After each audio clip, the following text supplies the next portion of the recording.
it is time to get up with a mishap at Madison Square. The Knicks see one slip to CJ's Hawks, suddenly have control of that series. Meanwhile, all eyes on the East on Thursday night. Giants and Cowboys doing the two-step. We'll tell you why both could be wheeling and dealing in round one. Plus, for the love of all things holy, can we get an answer in Pittsburgh? The Rodgers Redux leaving the Steelers sulking. What are they going to do about it on Thursday? Oh, here come the answers, baby. Let's go. We have a full house this morning, and we have the honor of Mikal Wilbon making his way to our studio for the first time in a very long time. I've got a full football squad ready to go this morning as we are T-minus 2 days and counting till the draft. We will get to them in just a moment, but we begin with the action last night at Madison Square Garden. Monica, you were there. Alan, you were there. Mikal, were you there? I was not there. Fair enough. I should have asked before the show. Okay, let's pick it up in the third quarter because the Knicks, with a 1-0 series lead, felt like they were in control much of the night. Alan and Karl Anthony Towns in the third quarter going strong. You would think you'd have a heavy dose of a lot of Karl Anthony Towns. He was 8 for 10 in this game, but in the fourth quarter, he only took 2 shots. Why? What you just saw there, that three was his last bucket. It came in the third quarter. And then on the other end, it's McCollum getting called on an offensive foul don't there. get him going. And now we got a little tea, we got a little action, we got a little fist, little anger. 5 minutes in the fourth quarter. Knicks are up by 6. And it's Jalen Brunson, Monica. He was the Knicks offense in the fourth quarter. Yeah, he was. And he does a great job of getting into the paint, but it dried up in the fourth, even though he did get a couple of threes. And then look at the ball movement from Atlanta. That's Nickeil Alexander-Walker. It's a 3-point game. 4 minutes left. Hawks still down 3. Jalen Johnson at the rim. It's a 1-point game. It's getting tight in the Garden, Greeny. It's getting tight. And then it's CJ seeking out this matchup with Jalen Brunson. Yeah, he kept calling it. He wanted number 11 every time. They kept switching. Look, on an island again. McCollum went nuts. Hawks an 11-0 run. They take a 3-point lead. Knicks on the other end. Down by 3. Not for long. Brunson gets it to go. We're tied at 103. 40 seconds left. What a game. McCollum getting to his spot. Falling away. Come on. Come on, That's in the zone. Like, he just 32 points. He just went off. He was talking to Spike Lee. He was talking to everybody. Stripped there from Nickeil Alexander-Walker, and now we're running. Johnson, it's up and good. The Hawks with a 4-point lead. 10 seconds left. It's a 4-point game. Game's over, right? Where are you going? Certainly not. Brunson going to get this one to rattle home. He would score 29. 10 of the Knicks 15 in the fourth. Knicks down by 1. Hawks forced to call timeout. Inbounding. Up by 1. McCollum gets fouled. Going to the line. Gotta figure he's going to be make both. Right? Oh, yeah. Both free absolutely. Great shooter, red hot. 77%. Blank. He missed them both. Knicks don't call timeout. We'll explain why in a moment. Here we go. For the win. Mikal Bridges clangs that one, and the Hawks complete the comeback.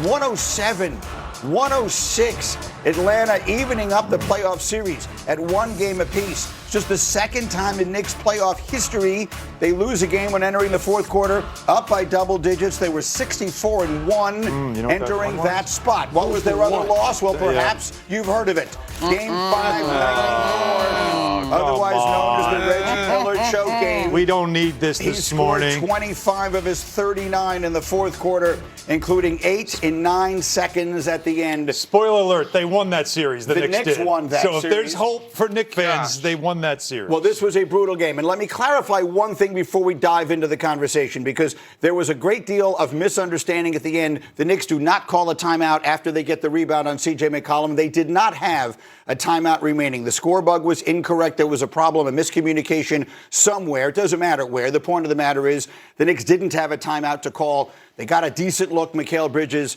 clangs it, and that's all she wrote. And you said yesterday on PTI, the Hawks are going to win tonight and make this a series. What's your reaction to them doing just that? This is what I thought. Look, I'm going to represent the non-New York point of view from the rest of the country. Right. And by the way, I'm not rooting against the Knicks. I'm rooting for Chicago's own Jalen Brunson routinely. The Knicks are not a great team. They're a really good team. They might flirt with greatness sometime. They may even do it in these playoffs. The disappointment, if anything, is Atlanta. You can see Atlanta was overwhelmed in some moments. Not McCollum, and he wasn't overwhelmed when he missed 2 free throws. He just clanked 2 free throws. But Atlanta, you let young teams learn. They become of age. I hate that cliche, but it's true. Atlanta figured out some things last night, and the Knicks sort of were casual. Karl Anthony Towns has to be more about How many times are we going to talk about this during the year? I hear you guys talk about it all the time. Karl Anthony Towns has to be more involved in the fourth quarter. I'd like to see some double big usage maybe in the fourth quarter, maybe more than just a flirtation with it. Yeah. So the Knicks are not a great team, not yet in these playoffs. We'll see. But Atlanta now will have pressure on it going back home and playing a home game. It'll feel different. Game 3 will be Thursday night in Atlanta. So we went into this series talking about two things. One of them, and comes out to be the story of last night, Monica, all the pressure on Karl Anthony Towns to carry them in the fourth quarter. He did it in game 1. Last night, as Alan pointed out, he took 2 shots in the fourth quarter, 0 points. What happened?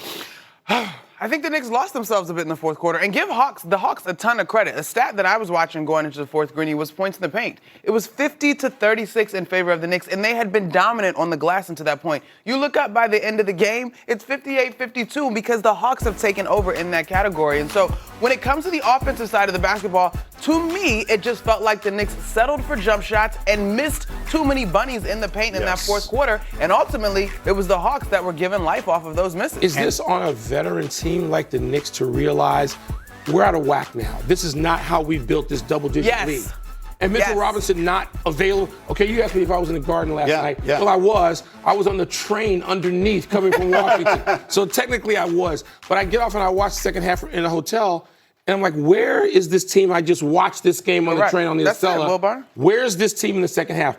They should not need Mike Brown or anybody else to tell them how they have to play against a neophyte playoff team like Atlanta in the fourth quarter. Yeah, and the other storyline, but I just wanted to make sure we get this in here. C.J. McCollum, and you touched on it there in the highlight, calling out for that matchup on Jalen Brunson. He wanted it. He got it every single time, and he completely took over the game doing it. Yeah, they hunted Jalen Brunson in these matchups, and that's what McCollum wanted. You saw defensively, of course, there. Brunson was doing the same thing going at McCollum, so it got personal between the two, and maybe that's why the Knick offense got a little out of whack. But you see McCollum here. He was 4 for 4 in direct matchups with Jalen Brunson. That one's against Anunoby, who's a great defender. That's once you get into a rhythm. But there was something that happened in that game with McCollum where he started to feel a little bit of that Garden energy. And he started talking to everybody around the court and started getting into it. And then he was seeking out the matchup. And every time he hit a bucket, he let everybody know about it. There's something about that building that the opposing team can feed off hate better than any other place. He did it in that moment. Garden Villain, not so sure. But they went from saying F. Trae Young to FCJ by the end of that game. That is, I think, as much credit as you can give an opposing player. Well, if a playoff series doesn't start till the road team wins a game, that one is officially underway. Again, Game 3 is Thursday. We have a lot more on that one, plus Denver, Minnesota, as we continue with this hour. But we are 2 days away from